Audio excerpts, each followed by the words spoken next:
ಎಲ್ರಿಗೂ ನ್ಯಾಯ ಕೊಡ್ತೀವಿ ಅಂತಾರೆ, ಎಲ್ರ ದೃಷ್ಟಿಯಲ್ಲೂ ದೊಡ್ಡೋರು ಅನ್ಸ್ಕೊಳ್ಳೋದಕ್ಕೆ ತುಂಬ ಕಷ್ಟಪಡ್ತಾ ಇದ್ದಾರೆ. ಕುಟುಂಬನ ಕಣ್ಣಿನ ರೆಪ್ಪೆ ಹಾಗೆ ನೋಡ್ಕೊಳ್ಳೋ ಸೊಸೆ ಅಂದರೆ ಮಾತ್ರ ಇಷ್ಟ ಆಗಲ್ಲ ಇವ್ರಿಗೆ. ಅಕ್ಕ ಇವಾಗ ಫಂಕ್ಷನ್ ವಿಷಯ ಹೇಳ್ತಾಳೋ ಹೇಗೆ? ನಾನು ತುಂಬ ಜನ ಅತ್ತೆಗಳನ್ನು ನೋಡಿದ್ದೀನಿ, ಒಳ್ಳೆಯವರನ್ನು ನೋಡಿದ್ದೀನಿ, ಗಯ್ಯಾಳಿಗಳನ್ನು ನೋಡಿದ್ದೀನಿ. ನಿಮ್ಮ ಅತ್ತೆ ಅಂತವಳನ್ನು ಮಾತ್ರ ಎಲ್ಲೂ ನೋಡಿಲ್ಲ ಅವನಿ. ಅಕ್ಕ ಇವಾಗ ಏನಾಯ್ತು ಅಂತ ಅತ್ತೆಗೆ ಹಾಗಂತಿದ್ಯಾ? ಯಾಕೆ ಶ್ರೀಕರ್ ಕೇಳಿಸ್ಕೋತಾನೆ ಅಂತ ಭಯನಾ? ನನಗಂತೂ ಯಾವ ಭಯನೂ ಇಲ್ಲ, ನಾನೇನು ಅನ್ಬಾರ್ದು ಅಂದಿಲ್ಲ. ಏನಾಯ್ತು ಅವನಿ?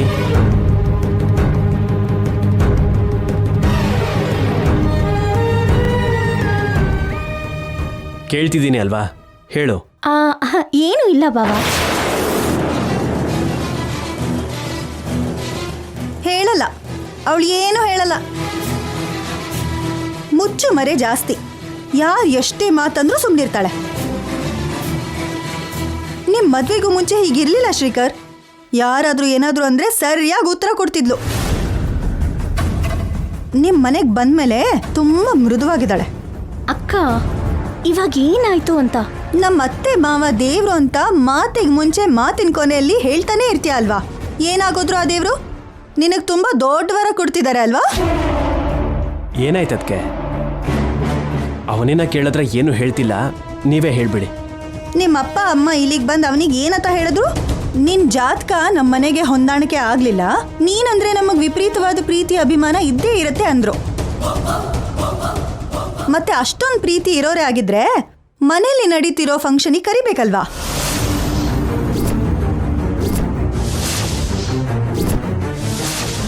ಅಕ್ಕ ಈ ವಿಷಯ ಎಲ್ಲ ಹೇಳ್ಬೇಕಾ? ಹೇಳಲೇಬೇಕು. ಏನೂ ಇಲ್ದಿರೋ ಜಾಗದಲ್ಲಿ ಕಿಚ್ಚು ಹಚ್ಚೋದಕ್ಕೆ ತುಂಬ ಜನ ಸೊಸೆಯಂದ್ರು ಗಂಡನ ಹತ್ರ ಬಂದು ಅತ್ತೆ ಮೇಲೆ ಜಾಡಿ ಹೇಳ್ತಾರೆ. ನೀನ್ ನೋಡಿದ್ರೆ ನಿಮ್ಮ ಅತ್ತೆ ಮಾಡೋ ಅವಮಾನಗಳನ್ನ ಕೂಡ ಗಂಡನ ಹತ್ರ ಹೇಳ್ಕೊಳ್ದೇನೆ ಮುಚ್ಚಿಡ್ತಿದ್ಯಾ. ಏನು ವ್ರತ ಮಾಡ್ತಿದ್ದಾರೆ ಅದಕ್ಕೆ? ಆ ಕೆಲ್ಸಕ್ಕೆ ಬಾರ್ದಿರೋ ನಿಹಾರಿಕಾ ಇದ್ದಾಳಲ್ಲ, ಇವತ್ತು ಅವಳಿಗೆ ಕರಿಮಣಿ ಹಾಕ್ಸೋ ಫಂಕ್ಷನ್ ಮಾಡ್ತಿದ್ದಾರೆ. ಆ ಫಂಕ್ಷನ್ ಜೊತೆಗೆ ಯಾವುದೋ ಪಿಂಡ ವ್ರತ ಕೂಡ ಮಾಡ್ತಿದಾರಂತೆ. ಕರೆದ್ರೆ ನಾವು ಹೋಗ್ಬೋದು, ಹೋಗ್ದೇನೆ ಇರ್ಬೋದು. ದಾರಿಯಲ್ಲಿ ಓಡಾಡೋ ಹೆಂಗಸರ್ನೆಲ್ಲ ಕರೆದ್ರು, ದಾರಿಯಲ್ಲಿ ಸಿಕ್ಕ ನಮ್ಮನ್ನು ಮಾತ್ರ ಕರೀಲಿಲ್ಲ. ನನ್ನ ವಿಷಯ ಬಿಟ್ಬಿಡಿ, ಚಿಕ್ಕ ಸೊಸೆನ್ ಕರಿಬೇಕಲ್ವಾ? ಅಕ್ಕ ಅದು ನಿಹಾರಿಕಾಗೆ ಸಂಬಂಧಿಸಿರೋ ಫಂಕ್ಷನ್, ಅದಕ್ಕೆ ನನ್ನ ಕರ್ತಿಲ್ಲ. ಅದಕ್ಕೆ ನೀನು ಯಾಕೆ ಫೀಲ್ ಆಗ್ತಿದ್ಯಾ? ಫಂಕ್ಷನ್ ಅಂದ್ರೆ ಇಡೀ ಕುಟುಂಬ ಸೇರಿ ಮಾಡ್ಬೇಕಾಗಿರೋದು. ಅವಳೊಬ್ಳೆ ಮಾಡೋ ಫಂಕ್ಷನ್ ಆದ್ರೆ ಮತ್ತಲ್ಲಿ ವಸಂತ ಯಾಕೆ, ಲಾವಣ್ಯ ಯಾಕೆ? ಅಗತ್ಯ ಇಲ್ಲ ಅಲ್ವಾ? ಅಬ್ಬಾ ಬಿಟ್ಬಿಡು ಅಕ್ಕ. ನಾನ್ ಬಿಡಲ್ಲ ಅವನಿ, ನನ್ನ ಹೊಟ್ಟೆ ಉರಿದು ಹೋಗ್ತಿದೆ. ಶ್ರೀಕರ್, ನಿನ್ ಹೆಂಡತಿ ಮಾಡಿರೋ ದೊಡ್ಡ ಕೆಲಸ ಏನ್ ಗೊತ್ತಾ? ನಿಮ್ಮನ್ನ ಫಂಕ್ಷನಿಗೆ ಕರೆದ್ರ ಅಂತ ಯಾರೋ ಗೊತ್ತಿರೋರು ಕೇಳಿದ್ರೆ, ಹಾ ಕರೆದಿದ್ದಾರೆ, ನಾವಿಲ್ದೇನೆ ಫಂಕ್ಷನ್ ಹೇಗಾಗುತ್ತೆ ಅಂತ ಅವ್ರ ಮುಂದೆ ದೊಡ್ಡದಾಗಿ ಹೇಳ್ಕೊಂಡ್ಲು. ಇಂಥವಳಿಗೆ ಏನ್ ಹೇಳ್ಬೇಕು? ಬಾವ ಎಲ್ಲೋ ಹೊರಗಡೆ ಹೋಗ್ತಾ ಇದ್ದಾರೆ ಅನ್ಸತ್ತೆ, ನೀನ್ ಸ್ವಲ್ಪ ಹೊತ್ತು ಸುಮ್ಮನೆ ಇರು. ಮಾತಾಡೋಕ್ ಬಿಡಲ್ವೇ? ನೀನ್ ನಿಜವಾಗ್ಲೂ ಮಾತಾಡೋಕ್ ಬಿಡಲ್ಲ. ನಿಮ್ಮತ್ತೆ ಮನೆ ಮೇಲೆ ಒದ್ ಮಾತಾಡೋದಕ್ ಬಿಡೋದಿಲ್ಲ ನೀನು. ನೀನೇನ್ ಸುಖ ಪಡ್ತೀಯಾ? ಅವನಿ ಹೋಗೋಣ ನಡಿ. ಎಲ್ಲಿಗೆ? ನಮ್ಮ ಮನೆಗೆ. ಅವ್ರು ಒಳಗಡೆ ಬರೋದಕ್ಕೆ ಪರ್ಮಿಷನ್ ಕೊಡೋವರೆಗೂ ಇದೇ ನಮ್ಮನೆ. ನಿನ್ ಬುದ್ಧಿವಂತಿಕೆನಾ ನನ್ನ ಮುಂದೆ ತೋರಿಸ್ಬೇಡ, ಬಾ ಹೇಳ್ತೀನಿ. ಬೇಡ ಬಾವ. ನಿನಗೇನ್ ತಲೆ ಕೆಟ್ಟಿದ್ಯಾ? ಬಾಗಿಲಕ್ ಬಂದಿರೋರೆಲ್ರೂ ನಿಮ್ಮ ಅವನಿ ಯಾಕಿಲ್ಲ ಅಂತ ಕೇಳ್ತಾರೆ, ನಿನ್ನನ್ ತಪ್ಪು ತಿಳ್ಕೊತಾರೆ. ಹಾಗೇನು ಅನ್ಕೊಳ್ಳಲ್ಲ ಬಿಡು. ಅದಕ್ಕೆ ಹೇಳಿದ್ದು ಕರೆಕ್ಟ್. ನಿನ್ನ ಇನ್ವೈಟ್ ಮಾಡದೇ ಇರೋದು ಅವ್ರ ತಪ್ಪು. ಈ ವಿಷಯದ ಬಗ್ಗೆ ಅಲ್ಲೇ ತೀರ್ಮಾನ ಮಾಡ್ತೀನಿ, ಬಾ. ಬೇಡ ಬಾವ. ಅದು ನನ್ನ ಫ್ಯಾಮಿಲಿ ಆದರೂ ನಿನ್ ಪದೇ ಪದೇ ಕೀಳಾಗೋದನ್ನ ನನ್ನ ಕೈಲಿ ನೋಡಕ್ಕಾಗಲ್ಲ. ಯಾಕೆ ಕರ್ದಿಲ್ಲ ಅಂತ ಕೇಳ್ತೀನಿ, ನಡಿ. ಬೇಡ ಬಾವ. ಇನ್ನೇನು ಮಾತಾಡ್ಬೇಡ, ಬಾ. ಬಾವ ಬಾವ. ಬಾ. ಅಕ್ಕ ನನ್ ಮಾತ್ ಕೇಳು. ನೀನೇನು ಮಾತಾಡ್ದೇನೆ ಬಾ. ಬಾವ ಪ್ಲೀಸ್ ಬಾವ, ನನ್ ಮಾತ್ ಕೇಳು. ಕೂತ್ಕೋ.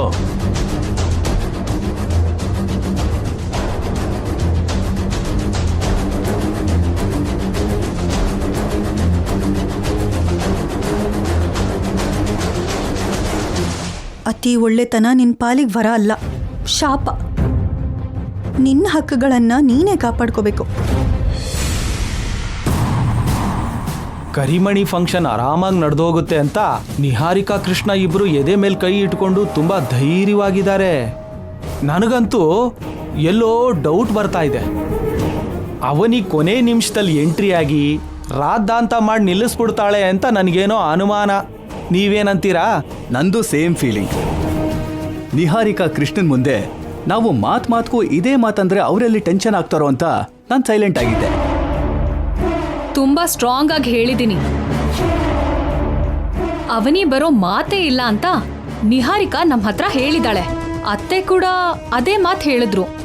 ಏನೋ ಈ ಸರಿ ಅವನಿ ಡ್ರಾಪ್ ಆಗ್ತಾಳೋ ಏನೋ. ಇನ್ಯಾವ ವಿಷಯದಲ್ಲಾದ್ರೂ ಡ್ರಾಪ್ ಆಗ್ತಾಳೇನೋ, ಆದ್ರೆ ನಿಹಾರಿಕಾ ವಿಷಯದಲ್ಲಿ ಮಾತ್ರ ಅವನಿ ಡ್ರಾಪ್ ಆಗೋ ಮಾತೇ ಇಲ್ಲ ಅಂತ ನನ್ನ ನಂಬಿಕೆ ಕೂಡ. ನಾವು ಮೊದ್ಲಿಂದಾನು ನೋಡ್ತಾನೆ ಇದೀವಿ ಅಲ್ವಾ, ಅವರಿಬ್ರು ಬೆಕ್ಕು ಇಲಿ ಹಾವು ಮುಂಗುಸಿ ತರದವ್ರು. ಒಬ್ರನ್ನ ಸೋಲ್ಸ್ಬೇಕು ಅಂತ ಮತ್ತೊಬ್ರು ಸ್ಪರ್ಧೆ ಮಾಡ್ತಾನೆ ಇದ್ದಾರೆ. ಈ ಸಾರಿ ಈ ಸ್ಪರ್ಧೆಲಿ ನಿಹಾರಿಕಾನೇ ಗೆಲ್ತಾಳೆ ಅಂತ ನನಗನ್ನಿಸ್ತಾ ಇದೆ. ವೇದವತಿ ಅವ್ರ ಕುಟುಂಬದಲ್ಲಿ ಮೂವರು ಸೊಸೆಯಂದಿರು ತುಂಬಾ ಅನ್ಯೋನ್ಯವಾಗಿರ್ತಾರೆ ಅಂತ ಹೊರಗಡೆ ಜನ ಎಲ್ಲ ಅನ್ಕೋತಿದ್ದಾರೆ. ನಮ್ಮ ಮನೇಲಿ ನೋಡಿದ್ರೆ ಸೊಸೆಂದ್ರ ಮಧ್ಯೆ ಯುದ್ಧ ಯಾವಾಗ ಏನ್ ನಡೆಯುತ್ತೋ ಅಂತ ಅರ್ಥ ಆಗದೆ ಇದೆ. ಬೇರೆ ಸಂಸಾರ ಮಾಡೋದಕ್ಕೆ ತುಂಬಾ ಮನೆಗಳಲ್ಲಿ ಕಾರಣ ಹುಡುಕ್ತಾರೆ, ಇಲ್ಲ ಅಂದ್ರೆ ಸೃಷ್ಟಿ ಮಾಡ್ತಾರೆ. ನಮ್ಮ ಮನೇಲಿ ನಡಿಬೇಕಾಗಿರೋದೆಲ್ಲ ನಡೆದಾಗಿದೆ.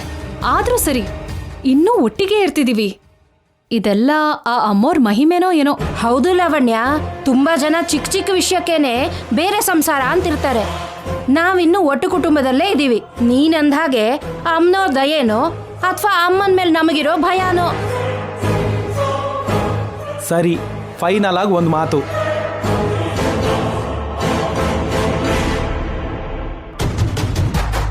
ಅವನಿ ಈ ಫಂಕ್ಷನ್ ಹತ್ರ ಬರ್ತಾಳೋ ಇಲ್ವೋ ಅಂತ ಹೆಡ್ ಟೈಲು ಹಾಕೋಣ. ಹೆಡ್ ಬಿದ್ರೆ ಬರ್ತಾಳೆ, ಟೈಲ್ ಬಿದ್ರೆ ಬರಲ್ಲ.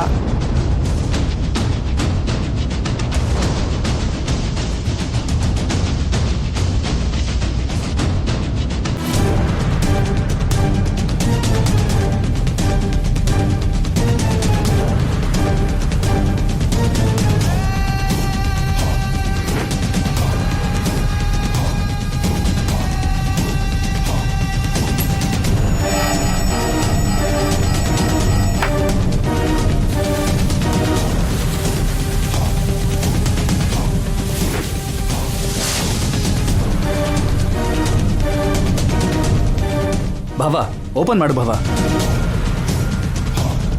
ಬೇಗ ನೋಡು ಪೃಥ್ವಿರಾಜು.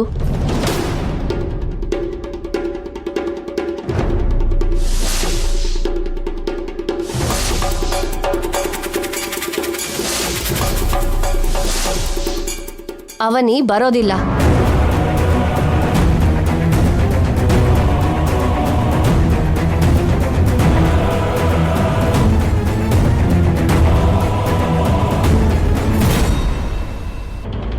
ಹೆಡ್ ಬಿದ್ದಿದೆ ಅತ್ತೆ, ಅವನಿ ಬರ್ತಾಳೆ. ನಿಮ್ದು ಚಿಲ್ರೆ ನಂಬಿಕೆ. ನಂದು ನನ್ನ ಮಾತನ್ನ ಅವನಿ ಗೌರವಿಸ್ತಾಳೆ ಅನ್ನೋ ನಂಬಿಕೆ. ಅಲ್ಲಿ ವ್ರತ ಶುರುವಾಗಿದೆ. ನೀವಿಲ್ಲಿ ಇಂಥ ಕೆಲ್ಸಕ್ಕೆ ಬರ್ದಿರೋ ಪಂಚಾಯಿತಿ ಮಾಡಬೇಡಿ. ನಡೀರಿ. ನನ್ನ ಜ್ಯೋತಿಷ್ಯ ಯಾವತ್ತಿಗೂ ತಪ್ಪಾಗಿಲ್ಲ. ಅವನಿ ಇಷ್ಟೊತ್ತಿಗೆ ಹೊರಟಿರ್ತಾಳೆ ನೋಡಿ.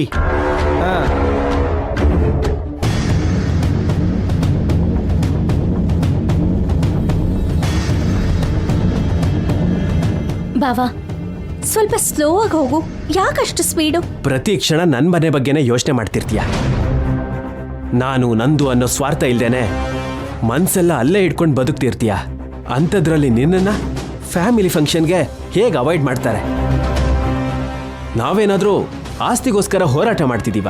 ಅಂತಸ್ತಿಗೋಸ್ಕರ ಹೋರಾಟ ಮಾಡ್ತಿದ್ದೀವ? ಚಿಕ್ಕ ಚಿಕ್ಕ ವಿಷಯಗಳಲ್ಲಿ ಹೊರಗಿನವ್ರ ಹಾಗೆ ನೋಡಬೇಡಿ, ನಿಮ್ಮ ಜೊತೆನೆ ಸೇರಿಸ್ಕೊಳ್ಳಿ ಅಂತ ತಾನೇ ನಾವು ಕೇಳ್ತಿರೋದು. ನಮ್ದೇನು ದೊಡ್ಡ ಕೋರಿಕೆ ಅಲ್ಲ, ನ್ಯಾಯವಾದ ಕೋರಿಕೆ. ಅರ್ಥ ಆಯ್ತಾ? ನಾನು ಹೋಗಿ ಪ್ರತಿ ಫಂಕ್ಷನ್ನು ಹಾಳು ಮಾಡ್ತೀನಿ ಅನ್ನೋ ಭಾವನೆನಲ್ಲಿದ್ದಾರೆ. ಅದಕ್ಕೆ ಈ ಸಲ ನಾನೇ ದೂರ ಇರಬೇಕು ಅನ್ಕೊಂತಾ ಇದ್ದೀನಿ. ದೂರ ಇರಬೇಕು ಅನ್ಕೊಳ್ಳೋ ಹಾಗಿದ್ರೆ ಪೂರ್ತಿಯಾಗಿ ಮನೆಗೆ ಹೋಗೋದನ್ನ ನಿಲ್ಲಿಸ್ಬೇಕು. ಅದು ನಿನ್ನಿಂದ ಸಾಧ್ಯ ಆಗತ್ತಾ? ಅದು ಹೇಗಾಗತ್ತೆ ಬಾವಾ? ಹಾಗಿದ್ಮೇಲೆ ಸೈಲೆಂಟ್ ಆಗಿದ್ಬಿಡು. ನಾನು ಹೇಳ್ದಾಗ ಮಾಡು. ಇವಾಗ ನಾನಲ್ಲಿ ಕಾಣಿಸ್ಕೊಂಡ್ರೆ ಅತ್ತೇನೆ ರಹಸ್ಯವಾಗಿ ಕರೆದಿದ್ದಾರೆ ಅಂತ ಎಲ್ಲರೂ ಅನುಮಾನಿಸ್ತಾರೆ. ಅವಮಾನ ಮಾಡ್ತಾ ಮಾತಾಡ್ತಾರೆ. ಅದು ಕೊನೆಗೆ ಅತ್ತೆಗೂ ಗೌರವ ಇರೋದಿಲ್ಲ, ಈ ಕಡೆ ನನಗೂ ಮರ್ಯಾದೆ ಇರಲ್ಲ. ಅದು ಅಲ್ಲದೆ ನನ್ನ ಮಾತನ್ನ ಮೀರಿ ಯಾಕೆ ಬಂದೆ ಅಂತ ಅತ್ತೆ ಬೇಜಾರು ಮಾಡ್ಕೋತಾರೆ. ಯಾರು ಏನಾದರೂ ಅನ್ಕೊಳ್ಳಿ, ನನಗೆ ಅನವಶ್ಯಕ. ನೀನು ಆ ಮನೆ ಸೊಸೆಯಾಗಿ ಹೋಗಲೇಬೇಕು.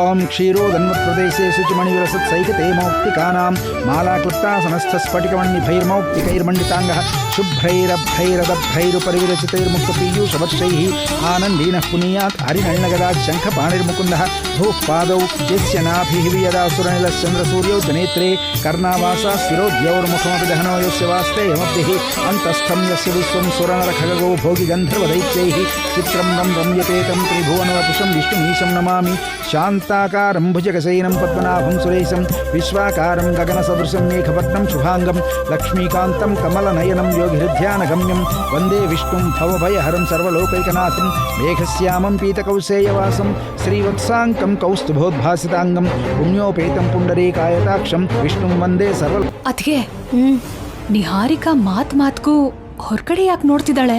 ಅವನಿ ಬರ್ತಿದ್ದಾಳೆ ಅಂತನಾ? ಆ ವಿಷಯದಲ್ಲಿ ನಿಹಾರಿಕಾ ಫುಲ್ ಕಾನ್ಫಿಡೆಂಟ್ ಆಗಿದ್ದಾಳೆ, ಅವನಿ ಬರದೇ ಇಲ್ಲ ಅಂತ. ಆ ಟೆನ್ಷನ್ ಯಾಕಂದ್ರೆ ಬರ್ಬೇಕಾಗಿರೋ ಇನ್ನಿಬ್ರು ಮುತ್ತೈದೆಯರು ಬರ್ಲಿಲ್ವಲ್ಲ, ಅದಕ್ಕೆ. सशङ्खचक्रं सकिरीटकुण्डलं सपीतवस्त्रं सरसीरुहेक्षणं सहारवक्षस्थलशोभिकौस्तुभं नमामि विष्णुं शिरसा चतुर्भुजम् आपदामभर्तारं दातारं सर्वसम्पदां लोकाभिरामं श्रीरामं भूयो भूयो नमाम्यहं. सर्वमङ्गलमाङ्गल्ये शिवे सर्वार्थसाधिके शरण्ये त्र्यम्बके देवि नारायणि नमोऽस्तु ते.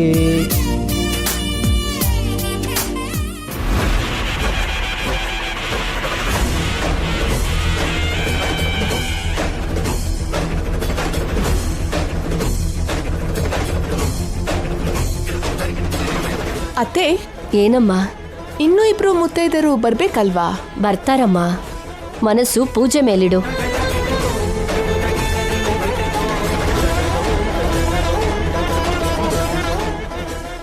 ಅಲ್ಲೋಡು, ಕಮಲಾ ಅವ್ರು ಬಂದ್ರು. ಬನ್ನಿ ಕಮಲಾ ಅವ್ರೆ. ತಡ ಆಗೋಯ್ತು, ಏನು ಅನ್ಕೋಬೇಡಿ. ಪರವಾಗಿಲ್ಲ ಬಿಡಿ, ಕೂತ್ಕೊಳ್ಳಿ. ಅತ್ತೆ, 6 ಜನ ಇದೀವಿ. ಇನ್ನೊಬ್ಳು ಪರಿಸ್ಥಿತಿ ಏನು? ಅವರು ಕೂಡ ಬರ್ತಾರೆ. ಬರ್ತಾಳಾ ಬರಲ್ವಾ? ನನಗೆ ಗೊತ್ತಿರೋ ಹಾಗೆ ಬರಲ್ಲ. ಹೆಂಗ್ಸರ್ ಫಂಕ್ಷನ್ ಅಲ್ಲಿ ನಿಮ್ ಗೋಳೇನು? ಸೈಲೆಂಟ್ ಆಗಿರಿ. ನನಗನ್ಸೋ ಹಾಗೆ ಒಬ್ಬೊಬ್ರು ಬರಲ್ಲ. ಆ ಪ್ಲೇಸಲ್ಲಿ ಯಾರು ಬರ್ತಾರೆ ಗೊತ್ತಾ ನಿಹಾರಿಕಾ? ಅವನಿ ಬರ್ತಾಳೆ.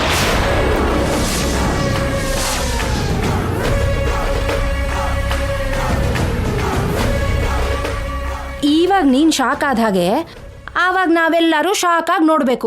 ಯಾವಾಗ್ಲೂ ನೆಗೆಟಿವ್ ಆಗಿ ಯೋಚನೆ ಮಾಡ್ತಿರಲ್ಲ, ಪಾಸಿಟಿವ್ ಆಗಿ ಯಾಕೆ ಯೋಚನೆ ಮಾಡಿ ನೋಡಲ್ಲ? ಸಿಚುವೇಶನ್ ಹಾಗೆ ಡಿಮ್ಯಾಂಡ್ ಮಾಡ್ತಿದ್ದೆ ಅಪ್ಪ. ಅವನಿ ಯಾವುದೇ ಪರಿಸ್ಥಿತಿನಲ್ಲೂ ಬರಬಾರ್ದು. ಕೊನೆಗೆ ನಡೆಯೋದು ಏನು ಅಂದ್ರೆ ಕೊನೆ ನಿಮಿಷದಲ್ಲಿ ಅವನಿ ಬರ್ತಾಳೆ.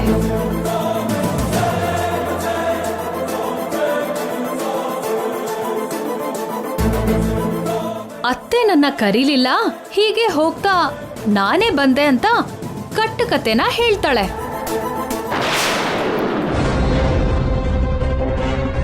ಅವಾಗ ಅತ್ತೆ ಏನಂತಾರೆ ಅಂದ್ರೆ, ಹೇಗೂ ಬಂದಿದ್ಯಾ ಅಲ್ವಾ ಅವನಿ, ಪೂಜೆಲಿ ಕೂತ್ಕೊಂಡು 7ನೇ ಭಾಗಿನ ತಗೋ ಅಂತ ಹೇಳ್ತಾರೆ. ನಿಮ್ ಮಾತು ನಾನ್ಯಾಕ್ ಬೇಡ ಅಂತೀನಿ ಅತ್ತೆ ಅಂತ ಫಂಕ್ಷನ್ ಅಲ್ಲಿ ಕೂತ್ಕೋತಾಳೆ. ಇದೇ ಅಲ್ವಾ ಅತ್ತೆ ನಡೆಯೋದು? ಅಕ್ಷರ ಕೂಡ ವ್ಯತ್ಯಾಸ ಆಗ್ದಾಗೆ ಅದೇ ನಡೆಯುತ್ತೆ. ರಿಲೀಸ್ಗೂ ಮುಂಚೆನೆ ಕತೆ ಲೀಕ್ ಆದಾಗೆ ಎಷ್ಟು ಚೆನ್ನಾಗಿ ಹೇಳ್ದೆ ಸಿಸ್ಟರ್. ಎಲ್ರೂ ಇಷ್ಟ ಬಂದಾಗೆ ಕತೆ ಹೇಳ್ಬೇಡಿ. ಏನಾಯ್ತು ವೇದ, ಯಾಕೆದ್ದೆ? ಪೂಜೆ ಶುರುವಾದಾಗಿಂದ ಸೂಜಿ ತಗೊಂಡು ಚುಚ್ಚಿದ ಹಾಗೆ ಚುಚ್ತಾ ಇದ್ದೀರಾ. ನಾನು ಹೋಗಿ ಆ 7ನೇ ಮುತ್ತೈದೆ ರಾಜಲಕ್ಷ್ಮಿ ಅವ್ರನ್ನ ಕರ್ಕೊಂಡು ಬರ್ತೀನಿ. ಪುರೋಹಿತ್ರೆ, ಅಮ್ಮ, ನೀವು ಪೂಜೆ ನಿಲ್ಲಿಸ್ಬೇಡಿ. ಬಾಗ್ನ ಕೊಡೋ ಟೈಮ್ಗೆಲ್ಲ 7ನೇ ಮುತ್ತೈದೆ ಇಲ್ಲಿರ್ತಾಳೆ. ಸರಿನಮ್ಮ. ಹಾ,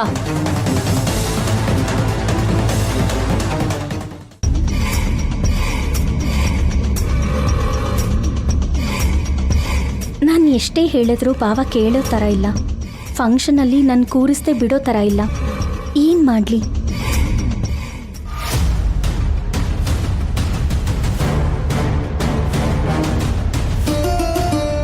ದಿನಗಳು ಬದಲಾಗಿ ಹೋಗ್ತಾ ಇದೆ. ದೊಡ್ಡವ್ರ ಮಾತು ಅಂದ್ರೆ ಮಕ್ಕಳಿಗೆ ಬರ್ತಾ ಬರ್ತಾ ಲೆಕ್ಕ ಇಲ್ದೇ ಇರೋ ಹಾಗೆ ಆಗೋಗಿದೆ. ಅವನಿ ಬರಲ್ಲ ಅಂತ ಹೇಳ್ತಿದ್ರೆ ಇವ್ರು ಯಾಕೆ ನಂಬ್ತಿಲ್ಲ? ರಾಜಲಕ್ಷ್ಮಿ ಅವ್ರನ್ನ ಅವ್ರ ಕಣ್ಣು ಮುಂದೆ ಕರ್ಕೊಂಡು ಹೋಗೋವರೆಗೂ ಅವ್ರ ಅನುಮಾನಕ್ಕೆ ತೆರೆ ಬೀಳೋದಿಲ್ಲ ಅಂತ ಅನ್ಸುತ್ತೆ.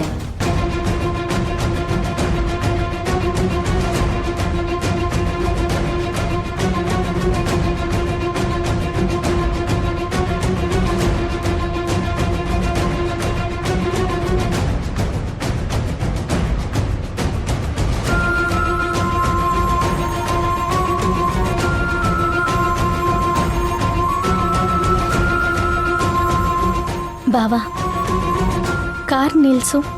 ಯಾಕೆ? ನಿಲ್ಸು ಬಾವಾ, ಪ್ಲೀಸ್.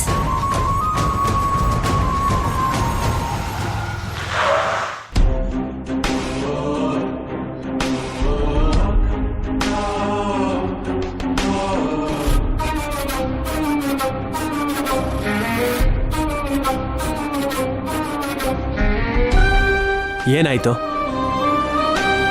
ಅತ್ತೆ ಮನೆಗೆ ನಾನು ಹೋಗ್ತೀನಿ ಬಾವಾ, ನೀನು ಆಫೀಸಿಗೆ ಹೋಗು. ಆಫೀಸಲ್ಲಿ ನನಗೆ ಜಾಸ್ತಿ ಕೆಲಸ ಇಲ್ಲ ಅಂತ ಹೇಳ್ದೆ ತಾನೆ? ಏನೋ ಒಂದು ವರ್ಕ್ ಇಲ್ಲದೆ ಇರತ್ತಾ ಹೇಳು? ನೀನು ಹೋಗು ಬಾವಾ, ನಾನು ಹೋಗ್ತೀನಿ ಅಂತ ಹೇಳ್ತಿದ್ದೀನಲ್ಲ. ನೀನು ಹೋಗಲ್ಲ, ನನ್ನ ಹತ್ರ ಸುಳ್ಳು ಹೇಳ್ತಿದೀಯಾ? ನಾನು ಹೋಗಿದ್ನೋ ಇಲ್ವೋ ಅಂತ ಆಮೇಲೆ ನೀನೇ ಎನ್ಕ್ವೈರಿ ಮಾಡಿದ್ರೆ ಗೊತ್ತಾಗತ್ತೆ ಅಲ್ವಾ? ಸರಿ, ಮನೆವರೆಗೂ ಡ್ರಾಪ್ ಮಾಡಿ ನಾನು ಹೋಗ್ತೀನಿ. ಮನೆವರೆಗೂ ಬಂದು ಒಳಗಡೆ ಬರ್ದೇನೆ ಇರ್ತೀಯ ಹೇಳು? ಅತ್ತೆ ಮಾವನ ಜೊತೆ ಜಗಳ ಮಾಡ್ದೇನೆ ಇರಲ್ಲ.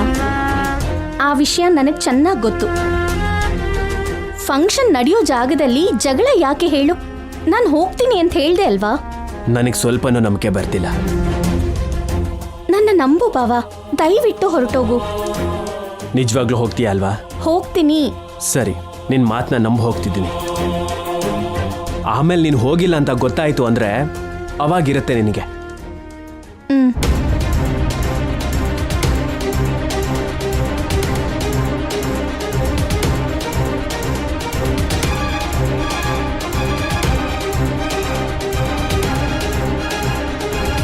ಅಪ್ಪ ದೇವ್ರೆ,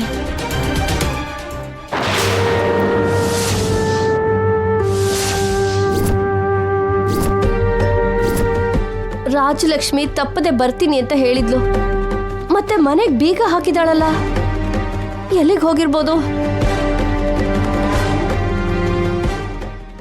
ಈಗ ನಾನು ಫಂಕ್ಷನ್ ಹತ್ರ ಹೋದ್ರೆ ಅವ್ರ ಮಾತನ್ನ ಧಿಕ್ಕರಿಸ್ದೆ ಅಂತ ಅತ್ತೆ ಅನ್ಕೊಂತಾರೆ. ಅದಕ್ಕೆ ಮನೆಗೆ ಹೊರಟೋಗೋದೇ ಒಳ್ಳೇದು. ಬಾವ ಆಮೇಲೆ ಬೈದ್ರೆ ಬೈಸ್ಕೊತೀನಿ, ಏನೋ ಒಂದು ಹೇಳ್ಕೊತೀನಿ. ಆಟೋ! ರಾಜಲಕ್ಷ್ಮಿ ಅವ್ರ ಜೊತೆ ಹೋಗ್ತಿಲ್ಲ. ಇದನ್ನೆಲ್ಲ ನಾನು ಬೇಕು ಅಂತಾನೆ ಮಾಡ್ತಿದ್ದೀನಿ ಅಂತ ತಲೆಗೊಂದು ಮಾತಾಡ್ತಾರವರು. ನನ್ನ ಮಾತು ಕೇಳಿದ್ರೆ ಅವನಿ ಸುಜಾತ ಫಂಕ್ಷನ್ಗೆ ಬರ್ತಾ ಇದ್ರು. ಯಾವುದೇ ಟೆನ್ಷನ್ನು ಇಲ್ದೇನೆ ಫಂಕ್ಷನ್ ಆಗೋಗ್ತಿತ್ತು. ನನ್ನ ಮಾತು ಕೇಳೋದೇ ಇಲ್ಲ ಇವರು.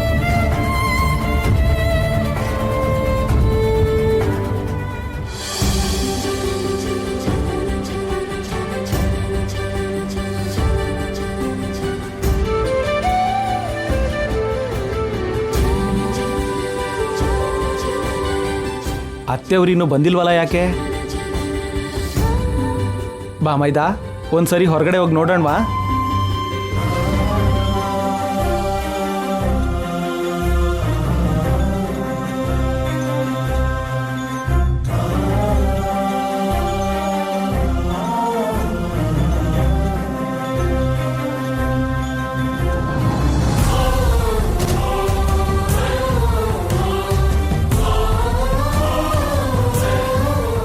ಅತ್ತೆ ಒಬ್ರೇ ಬಂದ್ರಲ್ಲ, ಯಾಕೆ?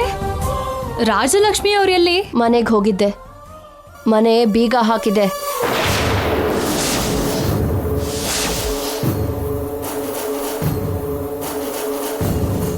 ಎಲ್ಲಿಗೆ ಹೋಗಿದ್ದಾಳೋ ಗೊತ್ತಿಲ್ಲ. ರಸ್ತೆಲಿ ಇನ್ಯಾರಾದ್ರೂ ಸಿಗ್ತಾರೇನೋ ಅಂತ ನೋಡಿದೆ. ಇನ್ಯಾರೂ ಸಿಗ್ಲಿಲ್ಲ.